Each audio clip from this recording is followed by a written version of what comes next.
Every morning, billions awaken to the comforting ritual of tea. But behind this simple pleasure lies a clandestine tale of ambition, espionage, and empire. For centuries, tea was China's most guarded secret, its monopoly a source of immense power. Yet, across the globe, a burgeoning empire yearned to break this stranglehold. This is the story of a daring plot, a botanical theft on an unprecedented scale that didn't just move plants across continents, but shifted the very foundations of global power, sparking an economic revolution that ultimately paved the way for the birth of a nation.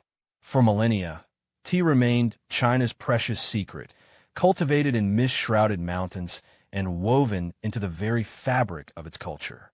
From imperial courts to humble homes, the ritual of tea-making was revered, its leaves believed to possess medicinal properties and a spiritual essence. It was more than just a drink. It was a symbol of status, philosophy, and identity. European traders, captivated by its exotic allure, were introduced to this green gold, igniting a thirst that would soon define an era of global commerce. China held the keys to this botanical kingdom, and they guarded them fiercely. Across the vast oceans, the British Empire developed an insatiable craving for tea. From Queen Anne's court to the bustling taverns of London, tea became the fashionable beverage, a staple of daily life. But this widespread addiction came at a colossal cost. Britain had little that China desired in return, leading to a massive drain of silver from the British treasury to Beijing. This economic imbalance grew unsustainable, threatening the very prosperity of the empire. The desire for tea was no longer a mere indulgence. It was a strategic imperative, driving an imperial power to desperate measures. To rectify the crippling trade deficit, Britain resorted to a cynical and destructive solution: opium. Cultivated in British India, the narcotic was illegally smuggled into China, creating millions of addicts and reversing the flow of silver. This deliberate destabilization provoked fierce resistance from the Qing dynasty, culminating in the devastating Opium Wars. Britain, with its superior military technology, emerged victorious, forcing China to open its ports and cede territories. But even with military might, the East India Company still coveted control over tea production itself, to eliminate dependence entirely. Despite its military victories, the East India Company, a corporate behemoth that effectively ruled India, understood that true economic independence from China required more than just open ports.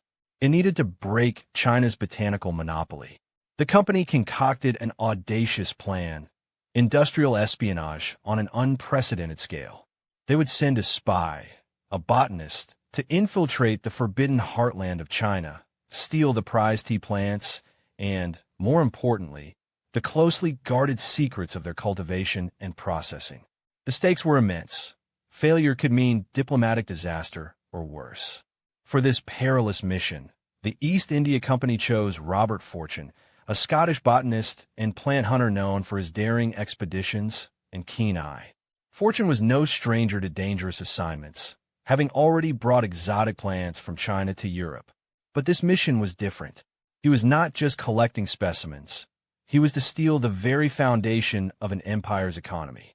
Armed with a disguise, a rudimentary knowledge of Mandarin, and an iron will, Fortune was tasked with venturing deep into lands where foreigners were forbidden under penalty of death. In 1848, Robert Fortune embarked on his clandestine journey. Adopting the guise of a Chinese merchant from a distant province, complete with a shaved head and braided queue, he blended into the bustling waterways and crowded markets. He spoke only limited Mandarin, relying on an interpreter to navigate treacherous terrain and suspicious villagers. Every step was fraught with danger. Discovery meant instant death or capture. Fortune ventured into regions previously untouched by Westerners, driven by the tantalizing prospect of unlocking China's most valuable secret. Fortune's keen botanical eye soon led him to the renowned tea regions of Fujian and Anhui. He marveled at the meticulous cultivation practices, the precise plucking of leaves, and the intricate processing methods.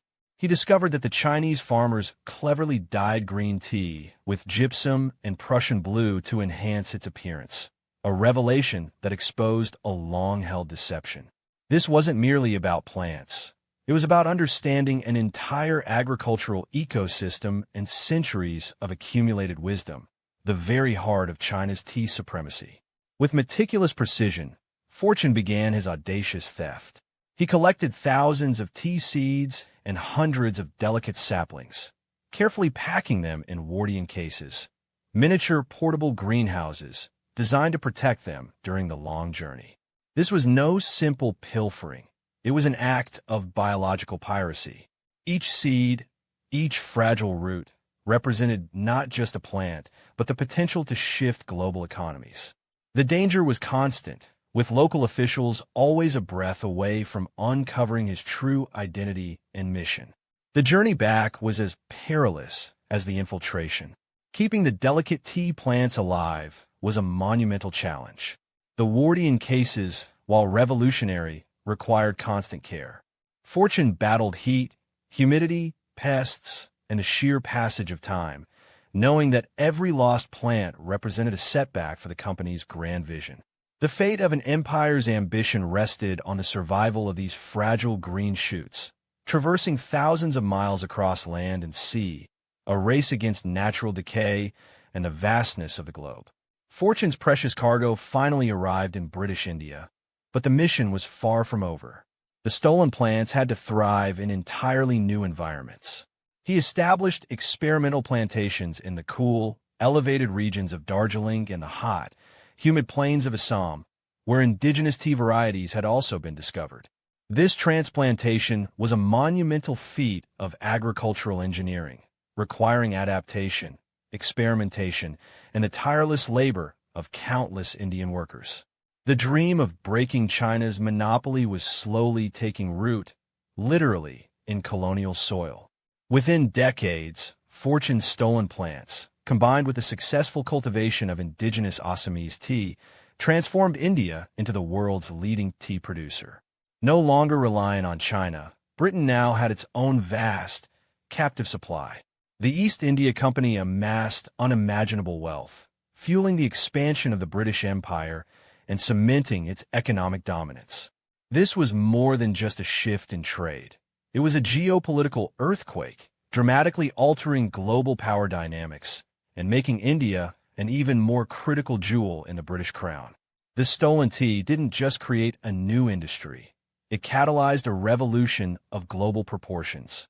It diversified the world's tea supply, making it more accessible and affordable, democratizing a luxury previously reserved for the elite. For Britain, it was an economic triumph, strengthening its imperial coffers and allowing it to project power across the globe. But for China, it was a painful blow, stripping away a centuries-old monopoly and contributing to its decline in global influence. This quiet botanical theft reshaped the entire economic landscape of the 19th century. The vast tea plantations in India, born from Fortune's Heist, became a potent symbol of British colonial exploitation. Millions of Indian laborers toiled under harsh conditions, their lives intertwined with the fortunes of the British Empire. Yet, paradoxically, this very exploitation sowed the seeds of a different revolution.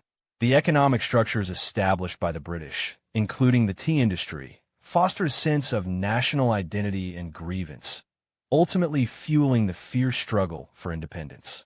The tea that helped fund an empire eventually contributed to its undoing, playing a subtle yet profound role in the creation of modern India. Robert Fortune's audacious mission remains one of history's most successful acts of industrial espionage. The tea he stole continues to enrich countless lives, fueling economies and comforting billions. But its legacy is complex, a triumph for one empire, a loss for another, and a crucial, if often overlooked, chapter in the story of a nation's birth. The next time you sip your favorite brew, consider the journey of that leaf, a journey defined by daring adventure, cunning deceit, and a quiet botanical revolution that irrevocably changed the world, one stolen tea plant at a time. The tale of stolen tea is a testament to the immense power of botanical secrets and the lengths empires would go to secure them. Robert Fortune's Heist didn't just transplant a crop. It transplanted an entire industry, forever altering global trade, shaping the destiny of nations, and leaving an indelible mark on the landscape of history. It reminds us that even the simplest pleasures can hold extraordinary stories of ambition, struggle, and the relentless march of human ingenuity and conquest.